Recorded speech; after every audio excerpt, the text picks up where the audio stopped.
প্রায় ৩ বছর পর নেইমারকে এমন ছন্দে দেখছে ব্রাজিল।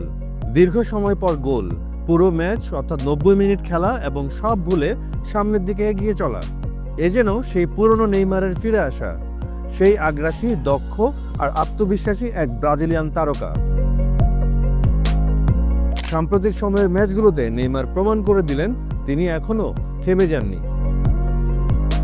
সান্তোসের দিনও ভালো যাচ্ছিল না। ব্রাজিলের সেরিয়াতে একের পর এক হার, রেলিগেশনের ভয় আর নেইমারের ব্যর্থতা, সব মিলিয়ে চারদিকেই হতাশা যাচ্ছিল সান্তোসের। গত ৩ ম্যাচেও ছিল না জয়। এর মধ্যেই ইন্টারন্যাশনালের বিপক্ষে ম্যাচ শেষে সমর্থকদের সঙ্গে বিতণ্ডা করে আরও সমালোচনায় নাম লেখান নেইমার। তবে সব সমালোচনার জবাব মাঠেই দিলেন নিজের পারফরমেন্স দিয়ে। সাও পাওলোর স্তাদিও দা মোরুম্বিতে ইউভেন্তুসের বিপক্ষে নেইমার করলেন জোড়া গোল। সান্তোসও জিতল ৩-১ ব্যবধানে।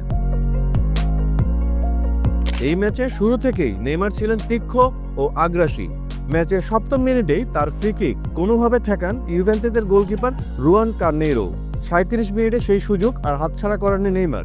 ব্যারিয়েলের শট হাতছাড়া হলেও ফিরতি বল ধরে ঠান্ডা মাথায় গোল করে সান্তোসকে ১-০ গোলে এগিয়ে দেন নেইমার।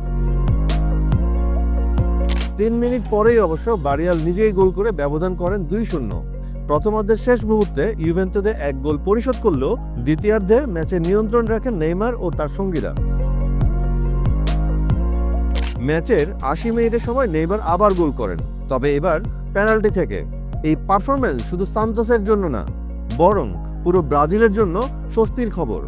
২০২২ সালের আগস্টের পর এই প্রথম নেইমার টানা ৫ ম্যাচ খেলেছেন পুরো ৯০ মিনিট, আর এই প্রথম করলেন জোড়া গোল। ইনজুরির কারণে জাতীয় দল থেকে ছিটকে পড়া, ক্লাব ফুটবলের সময়টা খারাপ যাওয়া, সবকিছুর পর এবার হয়তো নতুন আলো দেখছেন নেইমার। লিগ টেবিলেও উঠতি ঢেউ। সান্তোস এখন ২০ দলের লিগে উঠে এসেছে ১৫ নম্বরে, অর্থাৎ রেলিগেশন জোনের বাইরে। কিন্তু এখনো অনেক পথ বাকি। তবে সান্তোস নয়, সবচেয়ে বড় প্রশ্ন এখন নেইমারকে নিয়ে। আর সেই প্রশ্নটি ভক্তদের মনে জায়গাটাই স্বাভাবিক। আর